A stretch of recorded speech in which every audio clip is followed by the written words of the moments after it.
You're already clapping. You're already clapping. Ladies and gentlemen, please put your hands together for Houston's own internationally acclaimed two-time author and motivational speaker extraordinaire.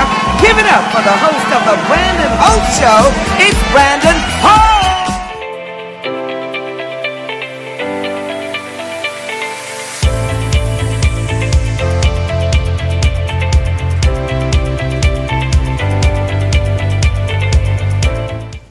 Ladies and gentlemen, my first guest is from Hollywood, California. He's an author, bodyguard. Had a chance to catch up with him on the West Coast. Put your hands together for Joe Jones. DHS family, we are here with the one and only author, Joe Jones, in the house. Joe, good to see you, man. Good to see you, big How you been? Glad to hear you. Hey, just hanging in here. Life's great. Man, I just want to know, so you talking all this, you were drafted by the Cardinals. We want to know, did you play for the Cardinals? Well, you know. Come on, Joe. Unfortunately, you know, the real world kicked in and got injured prior to the opportunity coming to fruition. And I didn't get an opportunity to play. Did you have a backup plan when you got injured? No, I'm not gonna lie. Baseball was what I wanted to do. I wanted to be a professional baseball player, and my reasoning was maybe a little bit different than most. I wanted to be a mentor to kids. Okay. I wanted kids to look up to me when I said something. I wanted them to believe what I said, and I wanted to be an influence on kids. So when I played baseball, absolutely wanted the life of being able to live well, but more importantly, I wanted to be a positive influence on kids. Joe, there's a kid watching right now. All he's thinking of is the NFL, NBA, or Major League Baseball. Okay. How important is it for we as parents and mentors and educators to teach our children, hey, you have to have a plan B, because very few make it to the league. Exactly. Exactly. If you know now what you knew then, what you knew now type thing, we would obviously make sure that we let our kids know, which I'm a parent myself, I make it very clear to them that options is the spice of life. You got to have options in this life, and you have to educate your mind to be able to be clear on what your objectives are, love, and realizing what exactly it is that you want your life to be about as you move forward. If you could go back and do it over, what would you have done different? I wouldn't have got hurt. I would have probably, cloned myself and made sure that in case I got hurt, there was another person to carry on the objective. But no, more importantly, I did go to college. I was educated to a point of, where I don't have the paper, but I do have the information, the knowledge, and the understanding of what being a college student is about. And I was still able to carve away for myself in life by, just being able to move forward. Okay, Joe, so had an injury, was not able to continue your baseball career, went to college, then you became a police officer. Well, actually, I came on to policing to become a school police officer. Okay. I had a gentleman who was a security guard at the school I went to, which was Crenshaw High School. He was like a big brother to me, and I really just admired his job. I admired the reality of being able to work with youngsters and kids and doing police work on a school campus and helping and being a mentor to young minds. And that sparked with me.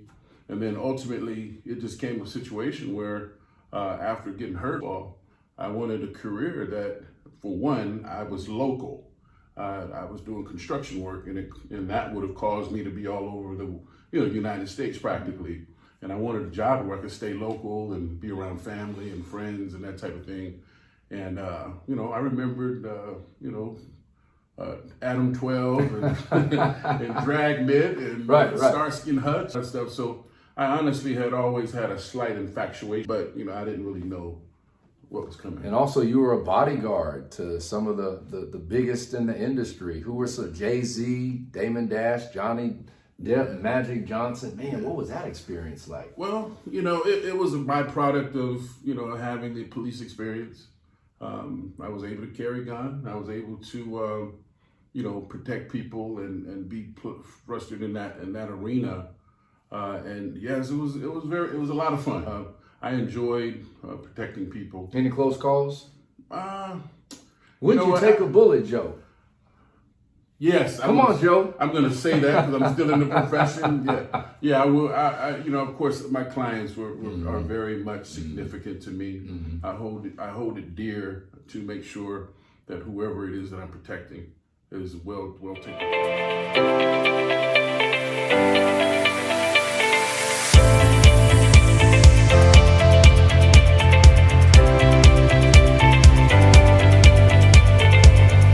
So, Joe, you are an accomplished author. First, congratulations. Thank you. Congratulations. Takes a lot of work writing a book.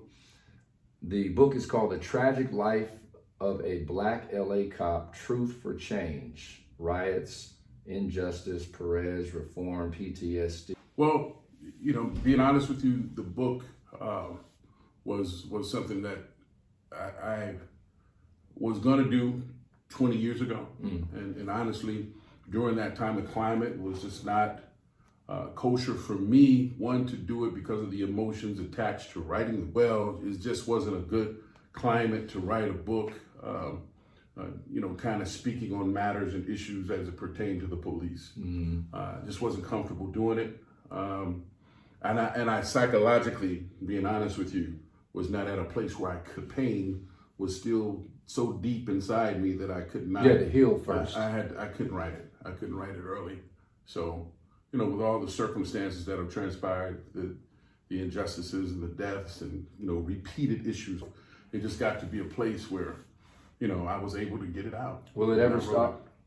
I think as long as there's people who have ill hearts and there's good and bad in the society and the world in general, we're always going to have some issues. But I think that what we can do is, put some legislation and laws and different things in place. A very, very uncomfortable person who wants to partake in these type of egregious behaviors. What kind of feedback are you getting on the book? I have to say, I feel good. Good. People are giving me a very good response in regards to the contents, and I think a lot of people didn't realize I had actually experienced the things that I experienced in my life. They didn't realize what I had been through. How can we secure a copy? You can either go, I created basically a movement behind it. So I have a website that's called truthforchange.life. And that's the word truth, the number 4, the word change, and then .life. Can they follow you on Instagram, Facebook? Yeah, you can follow me on Instagram, Facebook, Truth for Change. You can hunt me down. I'm there. Just look me up, and there's different ways. I'm a Googleable person.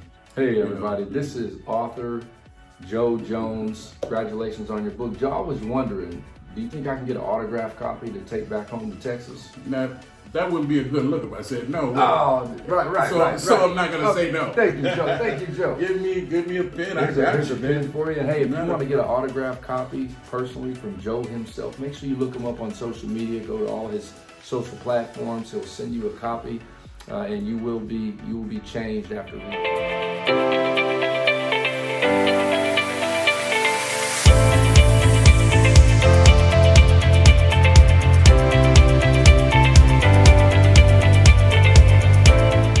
Ladies and gentlemen, my second guest is known as the pint-sized powerhouse from Houston, Texas. She's an international coach, international motivational speaker. Put your hands together for Seneca Dunmore. Ladies and gentlemen, we are here with the pint-sized powerhouse. She's known for her infectious energy, unrelenting tenacity, timeless ability to captivate her audiences in over 40 countries all over the world through relevant and riveting storytelling. Seneca in the house is an international speaker, coach. She's a global philanthropist, tireless humanitarian, and ambassador for self-mastery and empowerment. Like I said, she's traveled and spoken in over 40 different countries. You can catch her in the New York Times, Essence Magazine, Black Enterprise. Her portfolio also includes features on Fox News, KPRC, KHOU, 97.9, 93.7, and many more. And now on the Brandon Holt Show, Miss Seneca, welcome to the show. Yay! Hello. Thank you for having me. Seneca, appreciate you coming on. How's your day going? It's going amazing. A nice rainy day here in Houston, but I'm loving it. So, Seneca, you're a motivational speaker. What exactly is your purpose? I motivate people to find the intrinsic power from within. One of the things that I coach on is how to transform your greatest obstacle into your greatest opportunity. That's one of the things I love because, I had some things that happened in my life in terms of health issues, and I was able to turn that into a lucrative business. So, Now, when you say turn it into a lucrative business, I had some health challenges in college that went from, doctors didn't know what was wrong, right? I had this mysterious illness. I was going to all these different gastroenterologists trying to figure out what was wrong. Nobody could make a diagnosis. That went from, going in one day for a simple outpatient procedure that turned into emergency surgery, waking up in ICU blind, being overdosed on morphine while I was in the hospital. And, it wasn't until I found out about this institution called Canyon Ranch, which is a holistic facility, and they basically practice all Eastern medicine. And so once I went there, my life was changed forever. I went from, what I had been going through for 7 years had been totally transformed in 7 days through holistic medicine. And so I show people how to take those type of tragedies, and turn it into something positive. So Seneca, you are a motivational coach. I need some coaching. Okay. I got a lot of stuff going on, just this project, that project, and sometimes I get overwhelmed, and maybe someone else feels the same way. Now, do I pay for this now? Is it Cash App, or is this on the house? Cash App. Cash App, all right, Cash App. So help me out, Seneca. The first thing that you have to do is choose, right? We all have choices. And one of the things that I find is that most people, they tend to default to a certain thing because they feel like they don't have a choice, right? And choosing to do nothing is a choice, right? So the first thing you have to do is make up in your mind that, hey, I want things to change. I want something different, and then start executing. So it all starts first thing with a choice. Another thing is just probing, investigating, right? Finding out what your options are. So whatever it is that you're trying to change, whatever it is that you're trying to do, whether that's, some new adventure or maybe change your health, whatever the case may be, you have to start, doing your own homework, your own research, and finding out what options are available to you, and start executing on those options. Another thing I always tell people, be transparent, talk to people, because, we seem to think that we have to do everything on our own. I don't think life is meant to be that way. I think, when the Bible talks about,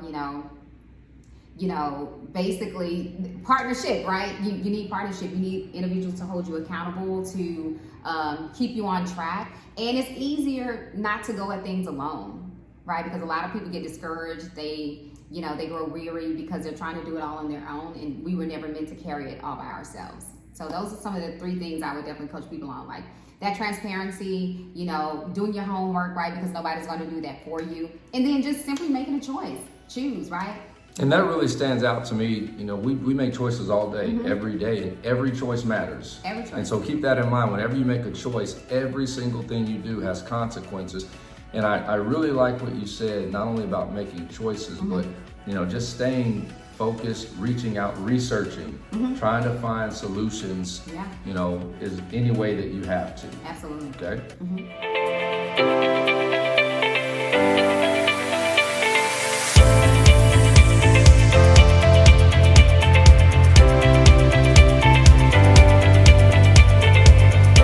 One, Sha'Carri Richardson. What are your thoughts? She's already a winner in my book because she was very honest about what she was going through. She didn't cover it up with blame or lies, right? She stood on her truth and said, hey, listen, this is what I was dealing with. This is how I responded, right? I chose to indulge in a little bit of Mary Jane, and I don't fault her for that. Listen, nothing about 2020 was normal. Nothing, and 2021 has been, a challenge for most people. And so, she was dealing with a tragedy, something that most, some people can identify with, people like me cannot. And so how she responded is how she responded. And I love her because she took ownership of it. She took ownership of her, her actions. She accepts the consequences. And that's all you can really ask for. She's a champ in my book. I know she's going to be able to get back into it, right? She's the fastest woman in the world. When that time comes back around for her to compete again, I know she's gonna blow it out of the water. I mean, I support her wholeheartedly. And, I'm hoping that some act of Congress, some divine intervention happens where she's still able to compete. But if she doesn't, she's still a win in my book because she was honest about what she was going through. She was very transparent, and she didn't, put the blame on anybody else. She accepts responsibility for her actions. And I noticed you mentioned transparency and owning up. How important is it to be transparent in your daily affairs? Does that turn people away, or does that actually endear people to you? I think it actually endears people to you because I used to believe that, white lies were okay. I used to believe that, well, ain't nobody gonna find out. It's not gonna harm anybody else. But it's so much easier to just tell the truth and just to be honest about it. Either people gonna rock with it or they're not. The truth will set you free. The truth will set you free. There may be consequences, but at least you've let that out of your... There's nothing like going to bed at night feeling good about, and your heart is light. It's nothing like going to bed and you can sleep well at night because your heart is light. You don't have to listen. It's too hard trying to keep up with all the lies and trying to, keep up with the Joneses and stuff like that. Just walking your truth. And like you said, life is short. You only have one shot at this life, so try to live your best life. Yeah. Make endear as many people to you as you can. Yeah. The people who are for you, and the ones who are not, it's okay.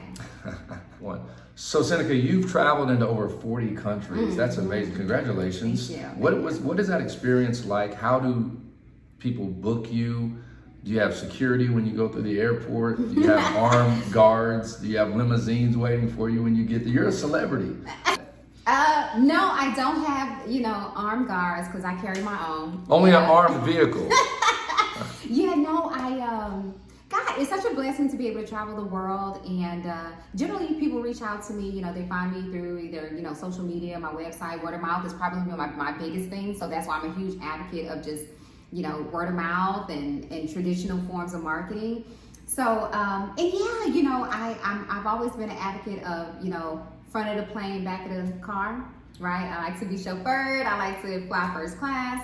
And I love experiencing new cultures, new foods, having new experiences, because when I hear people say, oh, America's the greatest country in the world, that's when I know you've never been outside of the country, right? Because there's places out there that are so beautiful and so incredible, like, me describing it to you would do it no justice. You would have to see it for yourself.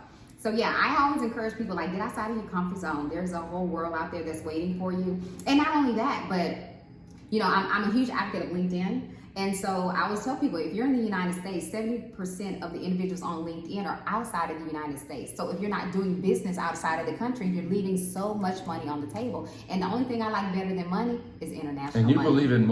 And you believe in multiple streams of income. Multiple, yes. I heard you on a couple of your interviews. How important is that? It is. I mean, if COVID didn't show us anything, it has shown us that, right? If you were dependent on one form of income, you were probably in a bad position, right? Because if you got let go from your job or anything like that, you were in a bad position. You got to have multiple streams of income.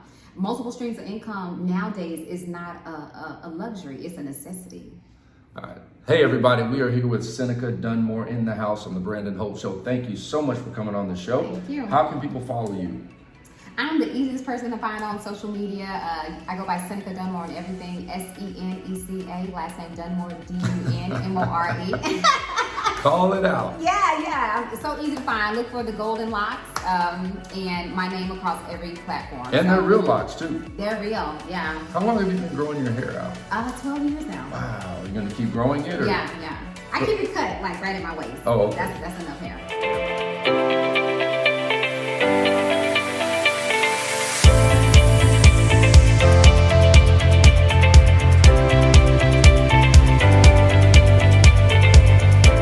Ladies and gentlemen, my final guest, you know him as Get Lean with Dr. Green, Dr. Michael L. Green Jr., bariatric surgeon, Fort Worth, Texas, every month on the Brandon Hope Show, talking all things weight loss. Put your hands together and let's welcome Dr. Green. So Dr. Green, is there anything new going on in the weight loss field? I would say some of the things that would probably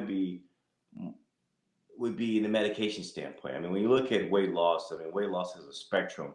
There's a lot of components to it. A lot of things that we've been doing we've been doing for years.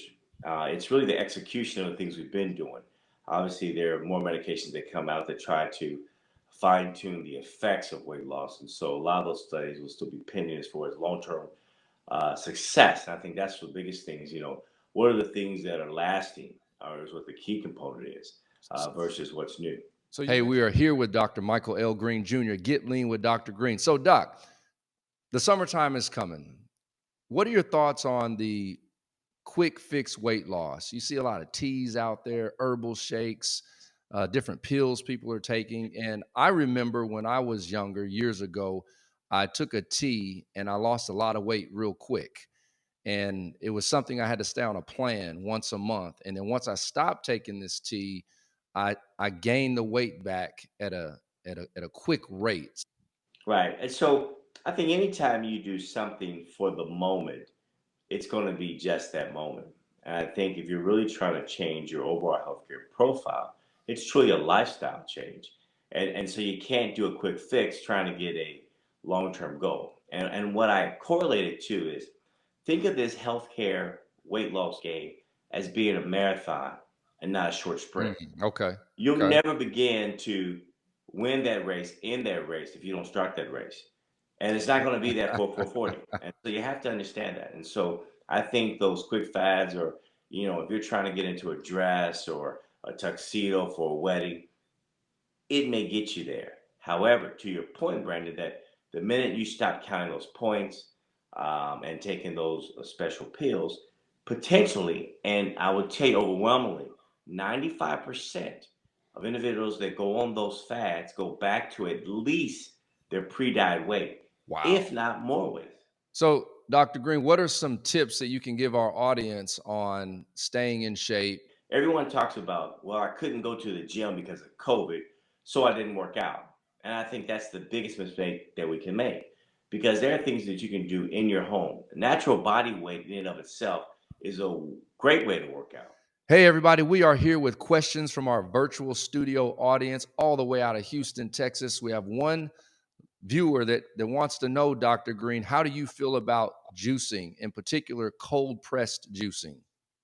So when you think about natural fruits, even vegetables, I think it's a way to purify, detox the system. And so I think all those natural forms are great, especially when you're staying away from preservatives.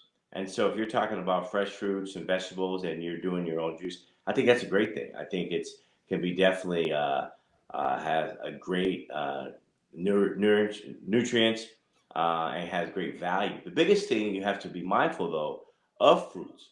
Fruits can also have a lot of natural sugars. And so just because it's fruit, don't always think it's a freebie in regards to just calories. So be mindful of that as well. But moderation and cleansing your system, I think is great.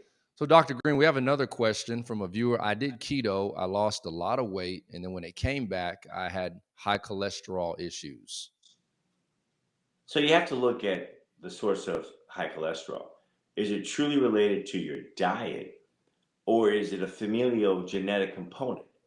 And so you have to also weigh into that. And so as you begin to understand, is there a genetic predisposition in your family that has high cholesterol? And so depending upon the nature of your cholesterol, your high cholesterol, it could be separate and distinct from your actual diet. But definitely eating a healthy diet can contribute to improving your overall cholesterol panel. Dr. Green, we have another question from our virtual studio audience all the way out of Mansfield, Texas. And she wants to know, do you prefer one procedure over the other? So when I look at procedures, I look at them as all tools. And I think they can all be done in a safe manner in my hands. And so when I decide which procedure is the best for the patient, I let the patient decide. And I decide from the standpoint of which tool you'll let work best for you. I try to educate individuals about the risk, the benefit. There are some disease states that I feel that certain procedures will have a greater benefit in. And so if I do my job and educate patients so they're adequately informed, then they can appropriately consent to the right tool that's best for them. So, Doc, we have another question. I feel the fat shrinks temporarily, and it seems like it comes right back. Well, I think it comes back to what diet are you consuming. When you think about fat cells grow in number and size, where muscle grows in size. You hypertrophy, your muscles get bigger. you don't grow more biceps as far as more biceps cells. And so when you lose fat cells, truly lose them, they go away. And so when you're talking about weight loss, and that's what you have to differentiate. Is it the actual weight loss or is it actually fat cells lost? Got it. There are different devices that can actually look at, your total body weight. It breaks it down to water, muscle, fat, bone. And so depending upon, let's say you lost 3 or 4 pounds, and then next day you gain 3 or 4 pounds. Well, what you're probably losing at that is probably water weight. If you work out big and you sweat a lot, or the next day you eat a lot of chips and salsa, you retain that sodium, and now you gain that same weight. That's just that water weight shifting back and forth. And so to lose true core weight, you have to obviously burn true core calories. And what better way to do that is by building and having a greater muscle mass. Now, can you drink too much water? So in theory, yes. In reality, no. What I mean by that is there are some psychological disorders to which one would be able to sit and just drink water to the point it would cause a major electrolyte derangement. But the reality of most people that don't have an underlying psychological condition like that wouldn't be able to drink enough water to cause a problem. In fact, water is what I call a freebie. Water not only helps you stay hydrated, because as you are hydrated, it allows you to perform mentally, but also physically, because at any level of dehydration may impact both of those components. And so it also maintains a level of satiety. By staying fully hydrated, it may allow your appetite to be suppressed, therefore not consuming as many calories. So there's a great benefit in consuming your ample water intake daily. Dr. Green, always good to see you. Get lean with Dr. Green, the Ascot Doc. Thanks for coming on, Doc. I appreciate you, Brandon. You take care of yourself. Good seeing you.